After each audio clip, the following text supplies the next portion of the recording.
di dalam skuad Garuda kita. PSSI jadi ada 2 pemain naturalisasi sedang dibidik, sedang mengupayakan untuk menambah amunisi, tetapi 1 di antaranya teman-teman sedang diproses, sedang diurus, diupayakan. Saya melihat kemungkinan itu karena sekarang sudah bergeser mengerucut itu ke Eropa. Jadi 2 nama ini teman-teman tuh di Eropa. Siapa pemain untuk sektor tengah? Karena Joe Pelupesi juga kan sudah usia. Di bawah langit merah putih kita berdiri tanpa gentar. Satu mimpi di dalam hati membawa nama bangsa besar. Gagal di AFF bukan berarti Garuda selesai. Justru inilah awal dari proyek besar PSSI. Setelah hasil AFF menjadi bahan evaluasi, PSSI dalam skenario ini mulai mengarahkan fokus ke FIFA ASEAN Cup dengan target yang jauh lebih tinggi, juara.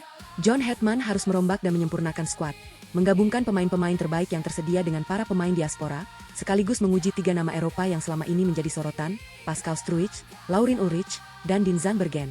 Namun jangan salah, ini bukan cuma soal FIFA ASEAN Cup.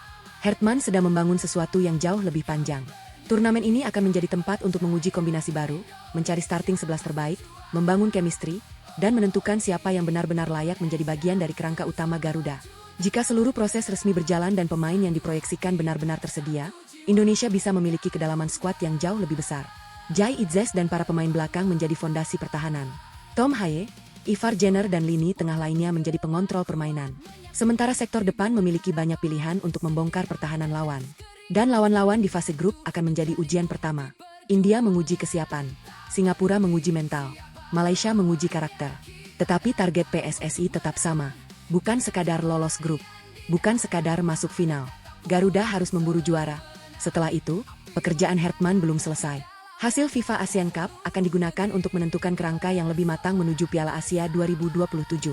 Pemain yang konsisten akan dipertahankan. Kombinasi yang berhasil akan dimatangkan. Pemain muda akan diberikan pengalaman. Dan kelemahan yang ditemukan harus segera diperbaiki. Karena Piala Asia akan menjadi ujian yang jauh lebih berat. Dan setelah itu, target semakin besar. Perjalanan menuju kualifikasi Piala Dunia 2030.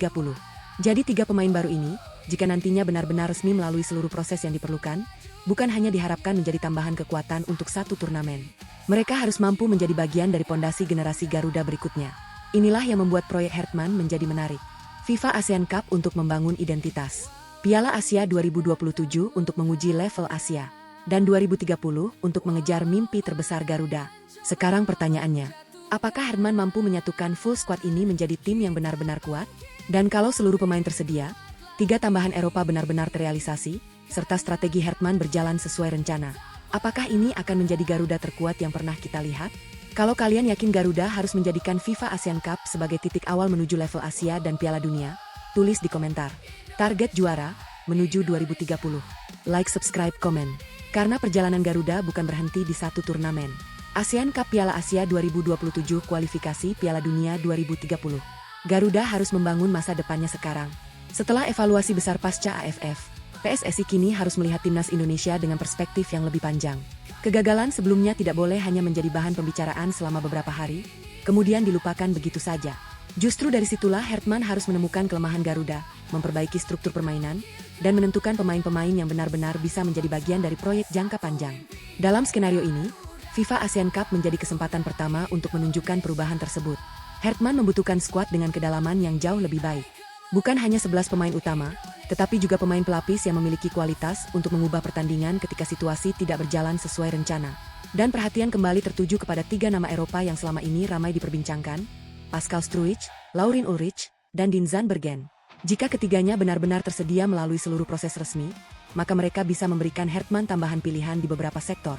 Namun untuk saat ini, ketiganya tetap harus diposisikan sebagai proyeksi, bukan pemain yang sudah resmi menjadi bagian timnas Indonesia. Yang menarik adalah bagaimana Hetman nantinya menggunakan mereka. Apakah langsung menjadi starter? Atau justru masuk secara bertahap? Apakah mereka akan ditempatkan dalam kombinasi baru? Atau menjadi pemain yang mengubah pertandingan dari bangku cadangan? Semua itu harus dijawab melalui latihan dan pertandingan, bukan sekadar berdasarkan reputasi. Karena Hetman sekarang memiliki pekerjaan besar, mengubah kumpulan pemain berkualitas menjadi sebuah tim. Bayangkan ketika pemain-pemain utama seperti Jai Itzes, Kevin Dix, Mes Hilgers, Kelvin Verdonk, Tom Haye, Ivar Jenner, Nathan Choeon, Ragnar Oratmangoen, Ula Romeni, hingga pemain abroad lainnya berada dalam kondisi terbaik dan tersedia sesuai prosedur. Kemudian muncul tambahan pemain baru yang membawa karakter berbeda. Persaingan internal otomatis meningkat. Dan justru persaingan itulah yang bisa membuat standar skuad semakin tinggi. Setiap pemain harus tahu bahwa tempat di starting 11 tidak diberikan secara cuma-cuma. Mereka harus mendapatkannya. Hertman juga harus mulai membangun beberapa skenario permainan. Ketika menghadapi lawan yang bertahan dalam, Garuda membutuhkan kreativitas. Ketika menghadapi lawan yang agresif, Indonesia membutuhkan transisi cepat. Ketika unggul, tim harus mampu mengontrol pertandingan. Dan ketika tertinggal, harus memiliki solusi untuk membalikan keadaan. Inilah alasan mengapa FIFA ASEAN Cup bisa menjadi sangat penting. Turnamen ini bukan hanya tentang trofi. Ini adalah kesempatan untuk menemukan kombinasi terbaik sebelum Indonesia memasuki tantangan yang jauh lebih berat. Setelah itu, perhatian akan bergeser ke Piala Asia 2027. Disinilah level permainan meningkat. Lawan tidak lagi hanya datang dengan kekuatan regional, tetapi dengan kualitas individu, organisasi, dan pengalaman yang lebih tinggi. Maka Hertman harus memastikan bahwa eksperimen di FIFA ASEAN Cup menghasilkan sesuatu yang konkret. Pemain yang tampil konsisten harus dipertahankan. Kombinasi yang terbukti efektif harus dimatangkan. Kelemahan yang ditemukan harus segera diperbaiki. Dan pemain muda harus mulai mendapatkan pengalaman. Karena target berikutnya bukan hanya satu turnamen. PSSI harus mulai membangun generasi. Pemain senior menjadi pemimpin. Pemain prime menjadi tulang punggung. Pemain muda disiapkan sebagai penerus. Dan pemain diaspora yang memenuhi syarat bisa menjadi tambahan kekuatan jika benar-benar sesuai kebutuhan tim. Semua itu kemudian mengarah kepada target yang jauh lebih besar. Piala Dunia 2030. Perjalanan menuju sana tidak bisa dibangun secara instan. Tidak mungkin Indonesia baru memikirkan fondasi tim ketika kualifikasi sudah dimulai. Kerangka tim harus dibangun jauh sebelumnya. Dan disinilah 3 pemain baru tersebut, jika akhirnya benar-benar resmi dan mampu beradaptasi, bisa memiliki peran lebih panjang. Mereka tidak hanya dituntut membantu Garuda di FIFA ASEAN Cup. Mereka harus membuktikan bahwa mereka layak menjadi bagian dari kerangka timnas Indonesia menuju 2027 dan 2030. Karena pada akhirnya, proyek Hertman bukan tentang satu pertandingan, bukan tentang satu turnamen, dan bukan tentang satu generasi. Ini tentang membangun standar baru untuk Garuda. FIFA ASEAN Cup menjadi panggung pembuktian. Piala Asia 2027 menjadi ujian level Asia. Dan perjalanan menuju Piala Dunia 2030 menjadi target terbesar. Jadi ketika PSSI berbicara tentang perombakan skuad, 3 pemain Eropa, pemain diaspora, dan target juara, publik sebenarnya sedang melihat bagian awal dari sebuah proyek yang jauh lebih panjang. Pertanyaannya sekarang bukan lagi, apakah Indonesia punya pemain bagus? Pertanyaan sebenarnya adalah, apakah Hertman mampu menyatukan semua pemain ini menjadi Garuda yang benar-benar kuat? Karena kalau jawabannya iya, FIFA ASEAN Cup bisa menjadi awal dari era baru Garuda, dan sekarang tekanan terbesar justru berada di pundak John Hertman. FIFA ASEAN Cup bukan lagi sekadar turnamen untuk mencari pengalaman. Dalam skenario proyek ini, PSSI memasang target yang jauh lebih tinggi. Garuda harus juara. Setelah evaluasi dari AFF, tidak ada ruang untuk kembali datang dengan persiapan setengah-setengah. Skuad terbaik harus dipersiapkan, strategi harus matang, dan setiap pertandingan harus dimainkan dengan mental untuk memenangkan trofi. Target ini juga menjadi ujian pertama bagi seluruh proyek yang sedang dibangun Hertman. Kalau sebelumnya publik hanya melihat perubahan pemain dan formasi, kini semuanya harus dibuktikan di lapangan. 3 pemain Eropa yang menjadi proyeksi, para pemain diaspora, pemain senior, hingga pemain muda harus mampu membentuk satu kesatuan. Bukan sekadar kumpulan nama besar, tetapi sebuah tim yang memiliki identitas dan karakter. PSSI tentu harus memahami bahwa target juara membawa konsekuensi besar. Lawan juga akan mempelajari Indonesia. Malaysia tidak akan datang hanya untuk bertahan, Singapura pasti mencari celah, dan India bisa memberikan perlawanan fisik yang menyulitkan. Karena itu, Hertman harus menyiapkan strategi berbeda untuk setiap pertandingan. Garuda harus punya plan A, plan B, bahkan plan C. Di fase awal, target utama adalah mengamankan poin sebanyak mungkin sekaligus membangun kepercayaan diri. Tetapi setelah memasuki fase gugur, tidak ada lagi ruang untuk eksperimen berlebihan. Pemain yang paling siap harus dimainkan. Pengalaman harus dipadukan dengan energi pemain muda, sementara pemain cadangan harus siap memberikan perubahan ketika pertandingan memasuki fase kritis. Dan disinilah kedalaman skuad akan benar-benar diuji. Jika seluruh pemain utama tersedia dan dalam kondisi fit, Hertman memiliki keuntungan besar. Dia bisa melakukan rotasi tanpa kehilangan terlalu banyak kualitas. Ketika lawan mulai kelelahan, pemain dari bangku cadangan bisa menjadi pembeda. Ketika strategi pertama tidak berhasil, masih ada opsi lain. Itulah yang harus dibangun PSSI. Skuad yang tidak bergantung pada 1 atau 2 pemain. Karena target juara tidak bisa hanya mengandalkan 1 bintang. Indonesia membutuhkan 11 pemain utama, 7 pemain pengganti, dan seluruh anggota skuad yang siap memberikan kontribusi. Dan jika Garuda berhasil melewati FIFA ASEAN Cup dengan performa meyakinkan, kemenangan tersebut akan menjadi modal mental yang sangat besar menuju tantangan berikutnya. Hertman bisa membawa hasil evaluasi dan pengalaman tersebut ke persiapan Piala Asia 2027, kemudian terus mematangkan kerangka tim untuk perjalanan menuju kualifikasi Piala Dunia 2030. Jadi trofi FIFA ASEAN Cup memiliki arti yang lebih besar dari sekadar medali. Ini adalah validasi pertama proyek Hertman. Jika berhasil juara, kepercayaan publik meningkat. Pemain semakin percaya dengan sistem. PSSI mendapatkan bukti bahwa pembangunan skuad mulai berjalan. Dan Indonesia memiliki momentum untuk menghadapi tantangan Asia berikutnya. Tetapi jika gagal, evaluasi kembali harus dilakukan. Karena itulah sejak pertandingan pertama, Hertman harus menanamkan satu mentalitas kepada seluruh pemain. Jangan datang untuk menjadi peserta, datang untuk menjadi juara. Dan target tersebut harus terasa sejak pemusatan latihan dimulai. Setiap latihan harus memiliki tujuan. Setiap pertandingan harus memiliki rencana. Setiap pemain harus memahami perannya. Dan setiap kesalahan harus segera diperbaiki. Karena PSSI sudah menaikkan standar. FIFA ASEAN Cup adalah kesempatan untuk membuktikan bahwa Garuda telah belajar dari AFF. Setelah itu, Piala Asia 2027 menjadi panggung untuk menunjukkan bahwa Indonesia mampu bersaing di level Asia. Dan pada akhirnya, semua fondasi tersebut diarahkan menuju satu mimpi yang jauh lebih besar. Membawa Garuda kembali ke panggung Piala Dunia. Indonesia Api. Jadi sekarang pertanyaannya bukan lagi apakah Indonesia punya skuad yang cukup kuat. Pertanyaannya adalah, apakah Garuda mampu menjawab target besar PSSI dan mengangkat trofi FIFA ASEAN Cup untuk pertama kalinya? Kalau kalian yakin waktunya Garuda mengakhiri penantian dan memburu gelar, tulis di komentar. Target juara, Indonesia Piala Api. Like, subscribe, dan ikuti terus perjalanan Garuda dari FIFA ASEAN Cup menuju Piala Asia 2027 dan target Piala Dunia 2030. Dan disinilah kombinasi 3 pemain naturalisasi baru dengan skuad naturalisasi yang sudah menjadi kerangka Garuda mulai menjadi perhatian. Dalam skenario yang kita bangun, Hertman tidak sekadar menambahkan 3 nama ke dalam daftar pemain. Ia ingin melihat apakah ketiganya mampu menyatu dengan pemain-pemain yang sudah lebih dulu menjadi bagian dari proyek Timnas Indonesia. Kuncinya adalah kombinasi, bukan sekadar jumlah. Pemain seperti Jai Itzes, Kevin Dix, Mes Hilgers, Justin Hubner, Kelvin Verdong, Tom Haye, Ivar Jenner, Nathan Choeon, Ragnar Oratmangun, dan Ula Romeni memiliki karakter permainan yang berbeda. Ketika 3 pemain baru masuk, Hertman harus mencari pasangan dan struktur yang membuat kualitas mereka saling melengkapi. Jika 3 nama yang selama ini menjadi pembahasan, Pascal Struijk, Laurin Ulrich, dan Dinzan Bergen, benar-benar tersedia melalui seluruh proses resmi, maka masing-masing harus mempunyai fungsi yang jelas. Pascal bisa diuji dalam struktur pertahanan, Laurin dapat menjadi opsi untuk meningkatkan kreativitas dan dinamika lini tengah, sementara Din bisa menjadi alternatif di sektor serangan.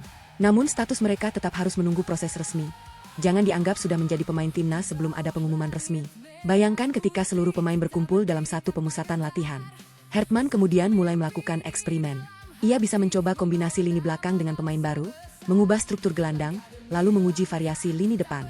Dari sinilah starting 11 terbaik mulai terbentuk.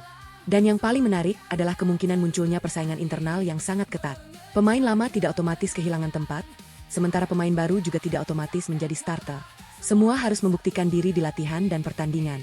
Justru situasi seperti ini yang bisa membuat kualitas skuad meningkat, karena seorang pemain akan berpikir, kalau saya tidak tampil maksimal, ada pemain lain yang siap mengambil posisi saya. Mentalitas kompetitif seperti itu sangat dibutuhkan jika target PSSI adalah juara FIFA ASEAN Cup. Namun Hertman juga harus berhati-hati. Terlalu banyak perubahan dalam waktu singkat bisa membuat chemistry terganggu. Karena itu, 3 pemain baru tidak harus langsung dimainkan bersamaan. Mereka bisa diperkenalkan secara bertahap sambil melihat respon sistem. Misalnya 1 pemain masuk sebagai starter, sementara 2 lainnya menjadi opsi dari bangku cadangan. Pertandingan berikutnya komposisinya bisa diubah. Dengan begitu, Hertman mendapatkan data nyata tentang kombinasi mana yang paling efektif. Ini bukan sekadar eksperimen pemain. Ini eksperimen masa depan Garuda. Sebab setelah FIFA ASEAN Cup, kombinasi yang terbukti berhasil bisa dipertahankan menuju Piala Asia 2027. Pemain yang mampu tampil konsisten akan menjadi bagian dari kerangka utama, sementara pemain muda terus disiapkan untuk regenerasi. Dan jika proyek tersebut berjalan dengan baik, Indonesia akhirnya memiliki sesuatu yang selama ini sangat penting bagi tim nasional, kedalaman skuad. Bukan hanya starting 11, bukan hanya pemain cadangan, tetapi beberapa opsi di setiap posisi. Ketika menghadapi lawan yang bermain defensif, Hertman punya pemain untuk membuka ruang. Ketika menghadapi lawan yang menekan tinggi, ada pemain yang mampu keluar dari tekanan. Ketika Indonesia unggul, ada pemain yang bisa menjaga keseimbangan. Dan ketika membutuhkan gol, masih tersedia opsi ofensif dari bangku cadangan. Itulah gambaran skuad yang benar-benar dibutuhkan untuk turnamen besar. Full squad bukan berarti semua pemain harus dimainkan. Full squad berarti Hertman memiliki banyak solusi. Dan jika seluruh pemain naturalisasi yang tersedia benar-benar bisa berkumpul dalam kondisi fit, maka FIFA ASEAN Cup akan menjadi ujian besar pertama dari proyek tersebut. Garuda harus membuktikan bahwa banyaknya pemain berkualitas bisa berubah menjadi satu tim yang solid. Karena pada akhirnya, 11 pemain hebat belum tentu menjadi tim hebat. Tetapi 11 pemain yang memahami sistem, percaya kepada rekan setim, dan berjuang dengan tujuan yang sama bisa menjadi sangat sulit dikalahkan. Dan inilah yang sekarang harus dibangun Hertman. Skuad kuat, kombinasi kuat, sistem kuat, mental juara. Jika berhasil, FIFA ASEAN Cup bukan hanya menjadi target trofi. Turnamen tersebut bisa menjadi fondasi untuk Piala Asia 2027 dan perjalanan panjang menuju Piala Dunia 2030. Jadi sekarang pertanyaannya semakin besar. Apakah kombinasi 3 pemain baru dengan skuad naturalisasi yang sudah ada akan menjadi formula terkuat Garuda? Karena kalau semua kepingan berhasil menyatu, Garuda bukan hanya datang untuk bermain. Garuda datang untuk memburu juara. Kalau kita lanjutkan dalam skenario narasi yang sedang kita bangun, pertanyaan besarnya sekarang adalah, mampukah timnas Indonesia melewati fase grup FIFA ASEAN Cup ketika harus menghadapi Malaysia, Singapura, dan India? Komposisi grup A memang dilaporkan menempatkan Indonesia bersama Malaysia, Singapura, dan India, dengan pertandingan-pertandingan Indonesia dijadwalkan berlangsung di kandang. Dan justru disinilah skuad baru Hertman akan mendapatkan ujian sesungguhnya. Setelah seluruh pemain berkumpul, 3 pemain naturalisasi baru yang menjadi proyeksi mulai dicoba bersama kerangka pemain yang sudah ada. Tidak cukup hanya memiliki nama besar, mereka harus membuktikan bahwa kombinasi tersebut benar-benar membuat permainan Garuda lebih solid. Pertandingan pertama harus digunakan untuk membangun momentum. Indonesia tidak boleh langsung terbawa emosi. Hertman harus memastikan lini belakang tetap disiplin, lini tengah mampu mengontrol tempo, dan para pemain depan tidak kehilangan kesabaran ketika menghadapi pertahanan yang rapat. Kemudian datang pertandingan melawan Singapura. Ini bisa menjadi ujian mental yang menarik. Apalagi setelah pertemuan terakhir Indonesia dan Singapura di ASEAN Championship berakhir 1-1 dan Indonesia gagal lolos dari fase grup turnamen tersebut. Karena itu, dalam skenario ini Hertman tentu ingin melihat respons berbeda. Bukan balas dendam dengan emosi, tetapi balasan melalui permainan yang lebih matang. Garuda harus mampu menguasai pertandingan, menciptakan peluang, dan yang paling penting mengamankan poin. Setelah itu, Malaysia menjadi pertandingan yang kemungkinan paling panas. Rivalitas kedua negara membuat pertandingan seperti ini tidak pernah mudah. Hertman harus memastikan pemain tidak kehilangan konsentrasi karena atmosfer pertandingan. Mental harus dingin, permainan harus panas. Dan jangan lupakan India. Tim yang berasal dari luar Asia Tenggara ini memberikan karakter berbeda. Pertandingan melawan India bisa menjadi ujian bagaimana Garuda menghadapi lawan dengan pendekatan permainan yang berbeda dari rival-rival ASEAN. Jadi kalau Indonesia ingin lolos dengan nyaman, targetnya bukan sekadar mencari satu kemenangan. Garuda harus konsisten di seluruh pertandingan fase grup. 3 pertandingan berarti 3 kesempatan untuk mengumpulkan poin dan membuktikan bahwa proyek baru Hertman memang mengalami perkembangan. Yang menarik, format FIFA ASEAN Cup 2026 masih terus berkembang dalam proses persiapannya, dan informasi mengenai penyelenggaraan maupun format perlu mengikuti pengumuman resmi terbaru. Indonesia sendiri dilaporkan sedang memfinalisasi kontrak sebagai tuan rumah. Namun dalam skenario kita, bayangkan jika Garuda berhasil mengawali turnamen dengan kemenangan, kemudian mengalahkan Singapura, lalu menutup fase grup dengan hasil positif melawan Malaysia. Indonesia bisa keluar dari grup dengan kepercayaan diri yang luar biasa. Dan disitulah 3 pemain baru akan mulai terlihat nilainya. Jika Pascal mampu memperkuat pertahanan, Lauri memberikan kreativitas, dan Di menambah opsi serangan, tentu setelah semuanya resmi dan memenuhi syarat, maka Hertman memiliki lebih banyak pilihan untuk pertandingan berikutnya. Tapi jangan sampai publik berpikir bahwa 3 pemain tersebut adalah jaminan juara. Tidak ada pemain yang bisa menjamin trofi. Yang bisa membawa Indonesia juara adalah kombinasi antara kualitas, taktik, chemistry, mental, kebugaran, dan konsistensi. Karena target sebenarnya jauh lebih besar. Lolos grup adalah kewajiban. Melaju jauh adalah tantangan. Mengangkat trofi adalah target PSSI dalam skenario ini. Dan setelah FIFA ASEAN Cup, fondasi yang terbentuk akan digunakan untuk menghadapi Piala Asia 2027, sebelum kemudian terus dimatangkan menuju target jangka panjang Piala Dunia 2030. Jadi 3 pertandingan fase grup ini bukan sekadar pertandingan biasa. India untuk menguji kesiapan, Singapura untuk menguji mental, Malaysia untuk menguji karakter. Dan kalau Garuda berhasil melewati semuanya, pesan kepada seluruh Asia akan semakin jelas. Indonesia sudah berubah. Indonesia api. Sekarang pertanyaannya tinggal satu. Mampukah Garuda menyapu bersih fase grup dan melangkah dengan target juara? Dan setelah fase grup selesai, pekerjaan John Hertman justru memasuki tahap yang lebih serius. Strategi yang dibangun di FIFA ASEAN Cup tidak boleh berhenti setelah trofi atau hasil akhir turnamen didapat. Setiap pertandingan harus menjadi bahan evaluasi untuk menentukan kerangka Garuda yang akan dibawa ke level Asia.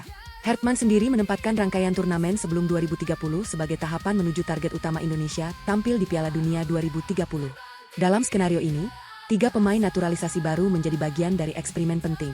Hertman harus melihat bukan hanya kemampuan individu mereka, tetapi bagaimana mereka menyatu dengan Jai Itzes, Kevin Dix, Kelvin Verdong, Tom Haye, Ivar Jenner, Nathan Choeon, Ragnar Oratmangoen, Ulla Romeni dan pemain lainnya.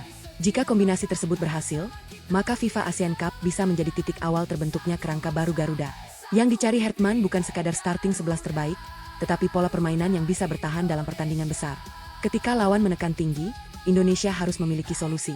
Ketika lawan bertahan total, Garuda harus punya kreativitas untuk membongkar pertahanan. Dan ketika Indonesia unggul, tim harus mampu mengontrol pertandingan tanpa kehilangan konsentrasi. Karena itulah setelah setiap pertandingan, Hertman harus melakukan evaluasi secara detail. Siapa yang paling konsisten? Siapa yang mampu bermain dalam tekanan? Kombinasi mana yang paling efektif? Dan pemain mana yang bisa menjadi pembeda ketika pertandingan memasuki menit-menit akhir? Dari sinilah kerangka untuk Piala Asia 2027 mulai dibentuk. Piala Asia bukan tempat untuk mencoba terlalu banyak hal dari awal. Kerangka utama seharusnya sudah terbentuk sebelumnya. Pemain harus memahami sistem, komunikasi antar lini harus semakin kuat, dan setiap pemain harus mengetahui tugasnya. Piala Asia 2027 kemudian menjadi kesempatan untuk mengukur seberapa jauh perkembangan Indonesia ketika menghadapi level Asia yang lebih tinggi. Hertman juga menyebut Piala Asia 2027 sebagai bagian penting dari perjalanan menuju target 2030. Dan setelah Piala Asia, proyek belum selesai. Justru tahap berikutnya semakin berat. Membangun skuad untuk perjalanan menuju Piala Dunia 2030. Disinilah regenerasi menjadi sangat penting. Hertman tidak boleh hanya mengandalkan pemain yang sedang berada di puncak performa. Pemain muda harus mulai mendapatkan pengalaman, pemain senior harus menjadi pemimpin, sementara pemain yang baru masuk harus benar-benar memahami sistem. Dengan begitu, ketika Indonesia memasuki periode kualifikasi berikutnya, Garuda tidak perlu kembali membangun tim dari nol.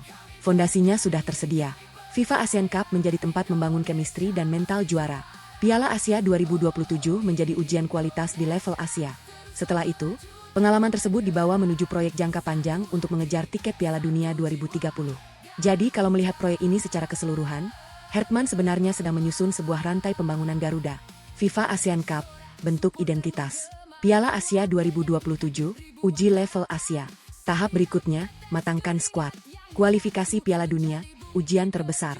Dan 3 pemain baru yang selama ini kita bahas, jika benar-benar lolos seluruh proses resmi dan kemudian dipanggil, harus dinilai berdasarkan kontribusinya terhadap rantai tersebut. Mereka bukan sekadar tambahan nama untuk membuat skuad terlihat lebih kuat. Mereka harus menjadi bagian dari sistem. Karena pada akhirnya, Hertman tidak sedang membangun tim untuk satu pertandingan. Dia sedang membangun kerangka Garuda untuk beberapa tahun ke depan. Dan kalau strategi ini berhasil, kemenangan di FIFA Asian Cup hanya akan menjadi langkah pertama. Setelah itu, target akan naik. Asia harus ditaklukkan. Dan pada akhirnya, mimpi terbesar tetap sama. Garuda kembali ke Piala Dunia 2030. Indonesia Api, CTA. Kalau kalian ingin kita lanjutkan ke bagian berikutnya, kita bisa bedah, starting 11 Garuda terkuat, 3 pemain baru, strategi Hertman untuk Piala Asia 2027. Tulis di komentar. Garuda menuju 2030.